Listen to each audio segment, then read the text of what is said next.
News. Paghahanda para sa opening ng Panagbenga Festival 2026, puspusa na. Detalye ng balitang yan mula kay Idol Gilbert Bermudez ng IFM Baguio.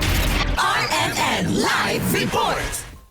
February 1, 2026 ang official na opening ng Panagbenga Festival sa Baguio City. Dahil dito, puspusa na ang preparasyon ng lungsod para sa nasabing aktibidad. Sa mga overpass ng lungsod, tinakpan na ang mga overlooking site upang maiwasan ang kumpulan ng mga tao sa mismong araw at upang hindi maantala ang lakad ng mga tao at magtuloy-tuloy pa rin ang operasyon sa mga overpass. Sa Burnham Park, puspusa na rin ang paghahanda ng mga kalahok para sa Panagbenga Garden Landscape na isa sa mga pangunahing atraksyon sa parke tuwing kapistahan. Sa mga larawan na ibinahagi ng Baguio PIO, makikita na inihahandaan na ang mga makukulay na tanim, maging ang mga mismong shed kung saan gagawin ang mga landscapes. Aasahan naman na mas lalo pang dadagsain ang lungsod para sa matlong celebration ng pista kasabay ng patuloy na pagbaba ng temperatura. Sa darating na February 28 naman, gaganapin ang street dancing competition at March 1 naman ang engrandeng float parade na lalong magbibigay kulay sa buong kapistahan. Kasama mo mula dito sa 103.9 IFM Baguio, ito si Idol Gilbert Bermudez. Tatak, RMN. RMN Network News.